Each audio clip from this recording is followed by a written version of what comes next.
शांति। 28 सितंबर 2020 की बाप दादा की साकार मुरली। मुरली के सार में बाबा ने कहा, मीठे बच्चे, तुम सारी दुनिया के सच्चे सच्चे मित्र हो। तुम्हारी किसी से भी शत्रुता नहीं होनी चाहिए। प्रश्न है आज का, तुम रूहानी मिलिट्री हो, तुम्हें बाप का कौन सा डायरेक्शन मिला हुआ है जिसे अमल में लाना है? उत्तर में तुम्हें डायरेक्शन है कि बैच सदा लगाकर रखो। कोई भी पूछे यह क्या है, तुम कौन हो, तो बोलो हम हैं सारी दुनिया से काम की अग्नि को बुझाने वाले फायर ब्रिगेड। इस समय सारी दुनिया में काम अग्नि लगी हुई है। हम सबको संदेश देते हैं, अब पवित्र बनो, दैवी गुण धारण करो तो बेड़ा पार हो जाएगा। अब मुरली विस्तार से। ओम शांति। मीठे मीठे रूहानी बच्चे सहज याद में बैठे हैं। कोई कोई को डिफिकल्ट लगता है, बहुत मूंझते हैं, हम टाइट अथवा स्ट्रिक्ट होकर बैठें। बाप कहते हैं ऐसी कोई बात नहीं है, कैसे भी बैठो, बाप को सिर्फ याद करना है। इसमें मुश्किलात की कोई बात नहीं। वह हठयोगी ऐसे टाइट होकर बैठते हैं, टांग टांग पर चढ़ाते हैं। यहाँ तो बाप कहते हैं आराम से बैठो। बाप को और 84 के चक्र को याद करो, या है ही सहज याद। उठते बैठते बुद्धि में रहे, जैसे देखो यह छोटा बच्चा बाप के बाजू में बैठा है। इनको बुद्धि में माँ बाप की याद होंगे। तुम भी बच्चे हो ना। बाप को याद करना तो बहुत सहज है। हम बाबा के बच्चे हैं, बाबा से ही वर्षा लेना है। शरीर निर्वाह अर्थ गृहस्थ व्यवहार में भल रहो, सिर्फ औरों की याद बुद्धि से निकाल दो। कोई हनुमान को, कोई किसको, साधु आदि को याद करते थे, वह याद छोड़ देनी है। याद तो करते हैं ना। पूजा के लिए पुजारी को मंदिर में जाना पड़ता है, इसमें कहाँ जाने की भी दरकार नहीं है। कोई भी मिले बोलो, शिव बाबा का कहना है मुझे एक को याद करो। शिव बाबा तो है निराकार, जरूर वह साकार में ही आकर कहते हैं माँ में कम याद करो। मैं पतित पावन हूँ, या तो राइट अक्षर है ना। बाबा कहते हैं मुझे याद करो, तुम सब पतित हो, या पतित तमो प्रधान दुनिया है। इसलिए बाबा कहते हैं कोई भी देहधारी को याद नहीं करो, या तो अच्छी बात है ना। कोई गुरु आदि की महिमा नहीं करते हैं। बाप सिर्फ कहते हैं मुझे याद करो तो तुम्हारे पाप कट जाएंगे। या है योग बल अथवा योग अग्नि। बेहद का बाप तो सच कहते हैं ना। गीता का भगवान निराकार ही है, कृष्ण की बात नहीं। भगवान कहते हैं सिर्फ मुझे याद करो और कोई उपाय नहीं। पावन होकर जाने से ऊंच पद पाएंगे, नहीं तो कम पद हो जाएगा। हम तुमको बाप का संदेश देते हैं। मैं संदेशी हूँ, इस समझाने में कोई तकलीफ नहीं है। माताएं अहिल्याएं कुब्जाएं भी ऊंच पद पा सकती हैं। चाहे यहाँ रहने वाले हो, चाहे घर गृहस्थ में रहने वाले हो। ऐसे नहीं कि यहाँ रहने वाले जास्ती याद कर सकते हैं। बाबा कहते हैं बाहर में रहने वाले भी बहुत याद में रह सकते हैं, बहुत सर्विस कर सकते हैं। यहाँ भी बाप से रिफ्रेश होकर फिर जाते हैं, तो अंदर में कितनी खुशी होनी रहनी चाहिए। यह छीछी दुनिया में तो बाकी थोड़े रोज हैं, फिर चलेंगे कृष्णपुरी में। कृष्ण के मंदिर को भी सुखधाम कहते हैं, तो बच्चों को अपार खुशी होनी चाहिए। जबकि तुम बेहद के बाप के बने हो, तुमको ही स्वर्ग का मालिक बनाया था। तुम भी कहते हो बाबा 5000 वर्ष पहले भी हम आपसे मिले थे और फिर मिलेंगे। अब बाप को याद करने से माया पर जीत पानी है। अब इस दुखधाम में तो रहना नहीं है। तुम पढ़ते ही हो सुखधाम में जाने के लिए। सबको हिसाब किताब चुकतू कर वापस जाना है। मैं आया ही हूँ नई दुनिया स्थापन करने। बाकी सब आत्माएं चली जाएंगी मुक्ति धाम। बाप कहते हैं मैं कालों का काल हूँ, सबको शरीर से छुड़ाए और आत्माओं को ले जाऊंगा। सब कहते भी हैं हम जल्दी जाएं, यहाँ तो रहने का नहीं है, यह तो पुरानी दुनिया पुराना शरीर है। अब बाप कहते हैं मैं सबको ले जाऊंगा, छोड़ूंगा किसको भी नहीं। तुम सब ने बुलाया ही है, हे पतित पावन आओ। भल याद करते रहते हैं परंतु अर्थ कुछ भी नहीं समझते। पतित पावन की कितनी धुन लगाते हैं, फिर कहते हैं रघुपति राघव राजा राम। अब शिव बाबा को राजा बनते नहीं, राजाई करते नहीं, उनको राजा राम कहना रॉन्ग हो गया। माला जब सिमरते हैं तो राम राम कहते हैं, उसमें भगवान की याद आती है। भगवान तो है ही शिव। मनुष्यों के नाम बहुत रख दिए हैं।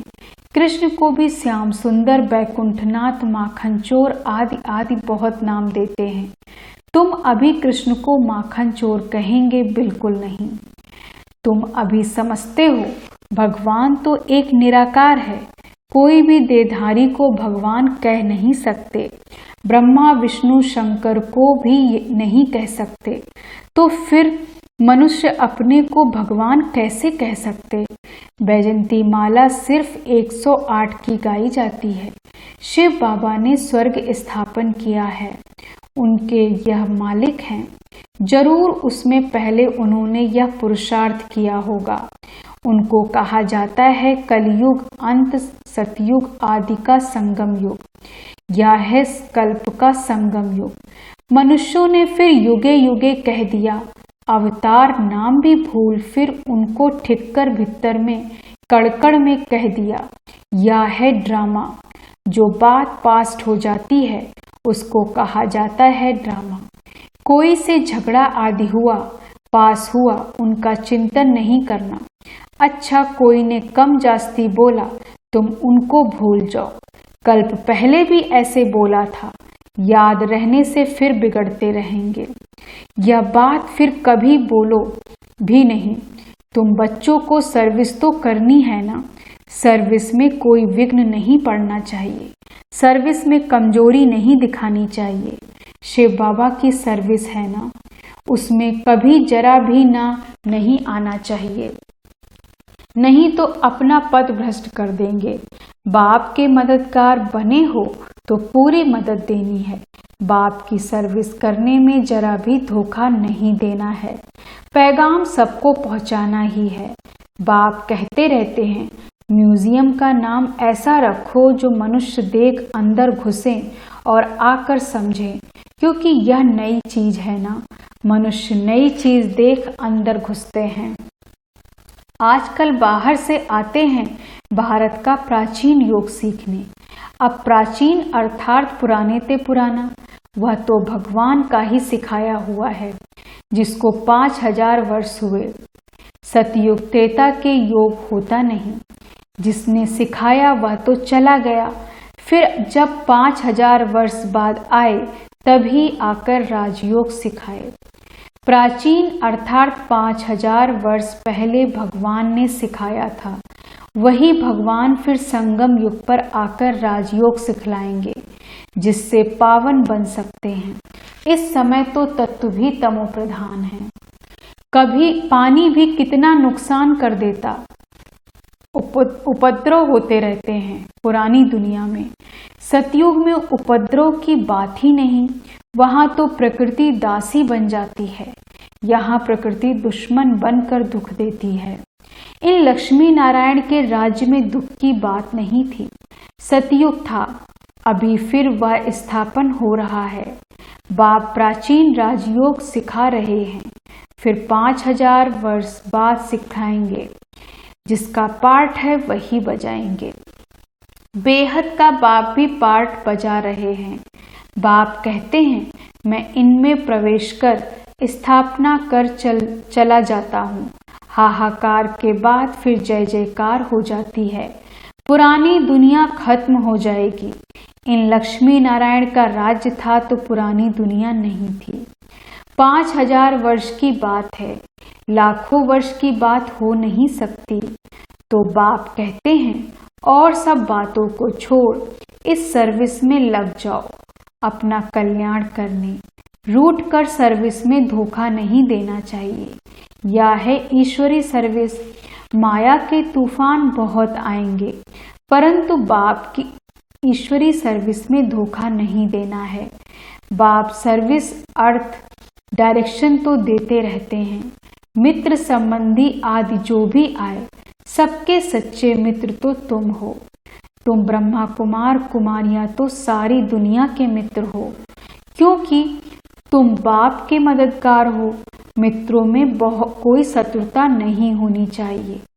कोई भी बात निकले तो बोलो शिव बाबा को याद करो, बाप की श्रीमत पर लग जाना है, नहीं तो अपना नुकसान कर देंगे। ट्रेन में तुम आते हो, वहां तो सब फ्री है। सर्विस का बहुत अच्छा चांस है। बैच तो बहुत अच्छी चीज है, हर एक को लगा कर रखना है।